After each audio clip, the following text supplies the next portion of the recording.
For my dissertation, I'm looking at trauma-informed practices. And the purpose of my study is to identify if teachers utilize trauma-informed practices in their classroom and their perceptions of these trauma-informed practices.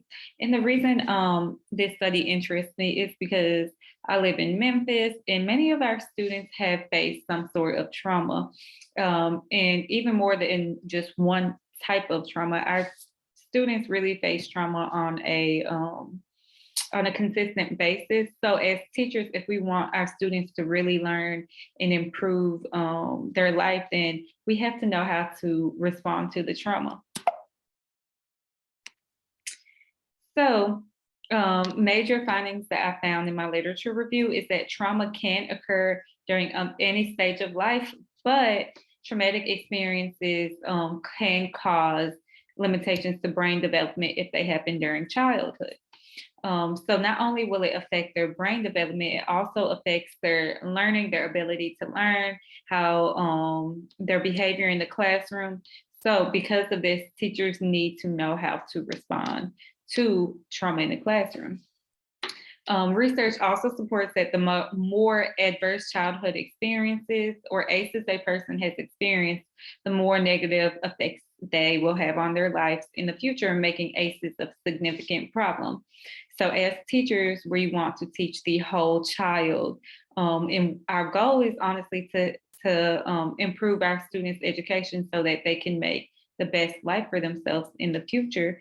And if ACEs are negatively affecting their future, then we have to figure out how to respond to it while they're young.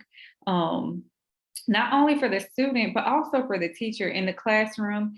It's difficult to have a classroom where you have students who have faced trauma and you don't know how to best support their students because their behavior could be difficult to manage. So my two qualitative research questions are, number one, what are best practice trauma-informed constructs in the classroom? And number two, what are teachers' perceptions of trauma-informed teaching practices? So my theoretical framework, I have two for this study. One, Maslow's hierarchy of needs. His hierarchy of needs breaks down what students need, well, just what people need to feel connected to others and reach their highest potential. And the most basic need is safety, clothes, shelter. And if students don't have that, which some students don't, it's harder to expect more from them when they enter the classroom. Additionally, Kohlberg's theory of moral development. Now, Kohlberg believes that teaching morals in school are just as important as teaching them at church and home. So we must make sure that we're teaching the whole child. Some students or some children don't get this moral development at home. So we have to make sure that we're implementing that in our instruction. All right, for my conceptual framework, I'm working with emotional intelligence and transformational leadership. So with emotional intelligence, we have to be very self-aware as teachers, and we have to help our students become self-aware as well. We have to help them name their emotions, regulate their emotions, because if they're not getting that at home or they're seeing the emotions dealt with differently at home, then it will be difficult to show them the correct way to deal with them at school if we don't specifically teach that.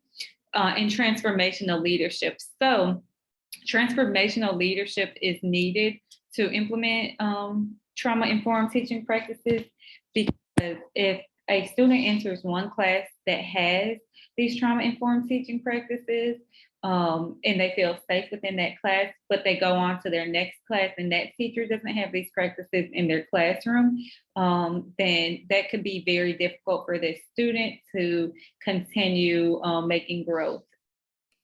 So by having transformational leadership, it would ensure that the whole school building feels connected to this goal, to this mission, to this vision of having trauma-informed teaching practices implemented within the classroom. So my qualitative research approach is phenomenological a phenomenological study, which is teachers most likely will be just sharing stories about lived experiences within this study. So my participants in this study will be multiple classes from MTR, Memphis Teacher Residency, and these teachers will come from a mixture of different school districts, schools, grade levels, and also teaching experiences. So I'll have some new teachers along with some experienced teachers. And for my forms of data, I'll be using surveys, interviews, and a focus group. The survey will give me a larger amount of a larger response to get an idea of what to focus on more in my interview and focus groups. So data analysis, the survey will automatically compile the data. And for the interview and focus group, open coding, axial coding, and selected coding will be used. The techniques I plan to use for organizing the data is I'm going to use a computer program for analysis to help me code. And I'm going to purchase a transcriber service to transcribe all of the interviews and focus groups. And I'll be using sticky notes and note cards to gather my information together. So for my trustworthy techniques, I plan on using triangulation, member checking, a thick description of context, audit trail, peer debrief, and reflexive journal. For my peer debriefer, I will be using a mentor who also has her her doctorate in educational leadership, like I'm working towards. For ethical considerations, I will secure permissions from Memphis Teacher Residency to conduct these surveys, interviews, and focus group. To protect the participants, their names and identities will not be used in the data at all, not in the analysis or the reporting of the findings. All data will be stored in a password protected computer that only I have the password to, and hard copies of any data will be secured in a locked cabinet in a room that I only have access to. And thank you so much for your time. Please let me know if I need to clarify anything or if you have any questions about my research. Thank you so much.